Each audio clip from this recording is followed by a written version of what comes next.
तैयारी हो गई थी, बुआई हमने कर लिया जिसके लिए हम बीज बोते हैं। और तीसरे पे हम आए हैं खाद और उर्वरक।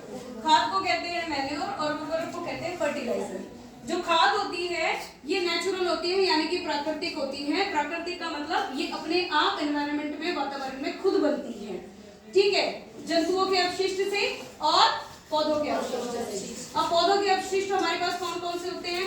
छिलके होते हैं। किसके छिलके? फ्रूट्स के, वेजिटेबल्स के छिलके जो होते हैं वो हमारे पौधों के अपशिष्ट कहलाते हैं। टूटे हुए पत्ते होते हैं, टहनियां होती हैं, या फिर हमारे पास जो मानव अपशिष्ट होता है, पोटी होती है, मूत्र होता है, ये भी, और राख जो होती है बनती है हमारी, वो भी नेचुरल। ये सब हमारे पास क्या है? प्राकृतिक अपशिष्ट से बनती है खाद। जब हमारे सूक्ष्म जीव जो होते हैं, सूक्ष्म जीव क्या करते हैं? हम कचरा वचरा सारा कुरड़ी पे डाल देते हैं और सूक्ष्म जीव वहां पर क्या करते हैं? उस सारे कचरे को, देखो जिसमें ग्लास, प्लास्टिक और उस टाइप की चीजें नहीं होती है, लोहा वगैरह, जो गल जाती है समय के साथ, उसको कहते हैं हम, ठीक है, बायोडिग्रेडेबल वेस्ट, यानी कि जो गलने वाला होता है।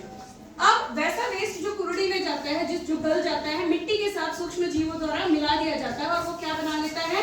खाद बनाता है। तो जब धीरे धीरे ये सारा कचरा, देखो छिलके जो होते हैं वो छिलके वैसे ही दिखते हैं थोड़े समय बाद? नहीं दिखते हैं, वो कुछ और ही मटेरियल बन जाता है, काला काला मिट्टी के साथ मिलके, उसको हम कहते हैं ह्यूमस। काली मिट्टी बन जाती है। काली मिट्टी जो होती है, ऊपरी परत जो होती है धरती पर, उसको कहते हैं ह्यूमस, जो सूक्ष्म जीवों द्वारा खाद से बनाई जाती है। और प्रॉपरली जब हम उसको कहते हैं तो उसको हम क्या कहते हैं? प्राकृतिक तरीके से बनी हुई खाद, जिसमें बहुत सारे पोषक तत्व होते हैं। और वो जो बीज हमने सेकंड स्टेप में बोया था ना, उस बीज को उगने के लिए हमें किस चीज की जरूरत है? पोषक तत्वों की जरूरत है। और वो पोषक तत्व से किससे मिलेंगे? खाद से मिलेंगे, प्राकृतिक रूप से। तो देखो वो कैसी बनती है? कुछ कुछ इस टाइप की होती है, होती है। ये क्या है?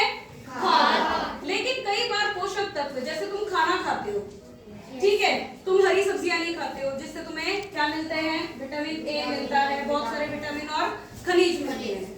लेकिन जब तुम वो नहीं खाते हो, तुम्हारे अंदर कोई कमी हो जाए, अब क्या करते हैं तुम्हें? डॉक्टर क्या कहते हैं जब जाते हो तो? हरी सब्जी खाओ, लेकिन तुम खाते नहीं क्योंकि तुम्हें स्वाद अच्छा नहीं लगता। तो तुम्हें वो क्या देते हैं खाने के लिए? फिर गोलियां देते हैं ना। हर बार महीने में एक बार तुम्हारे पास आयरन की गोलियां आती है खाने के लिए, आती है नहीं आती है? वो क्यों आती है? सरकार की तरफ से, लोहे की कमी को पूरा करने के लिए तुम्हारे अंदर, क्योंकि उनको पता है तुम्हारे अंदर क्या है, खून की कमी मिलेगी कई बच्चों में, तो उस खून की कमी को पूरा करने के लिए, और उन्हें ये भी पता है कि तुम पूरी तरह मिड डे मील तो मिलता है लेकिन उससे भी पूरा पोषण नहीं ले पाते, क्योंकि कई बच्चे नहीं खा पाते हैं, घर पे भी नहीं खाते हैं वो चीजें, तो वो क्या करते हैं?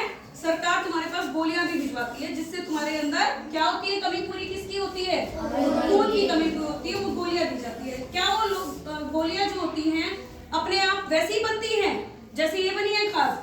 नहीं, वो कैसी बनाई जाती है? मानव निर्मित होती है। कहाँ बनाई जाती है? फैक्ट्री में तुम्हारे लिए। अब वो जो मानव निर्मित है गोलियां, पोषण को पूरा करने के लिए तुम्हारे शरीर को बनाई जाती है फैक्ट्रियों में, ठीक है। वैसे ही पौधों के पोषण को पूरा करने के लिए, जो उन्हें खाद से भी नहीं मिलता है, रसायनों द्वारा, ठीक है, रसायनों द्वारा चीजें बनाई जाती है, जिनको हम कहते हैं उर्वरक। ये देखो, ये यूरिया है। अब ये कहाँ बनाया गया है?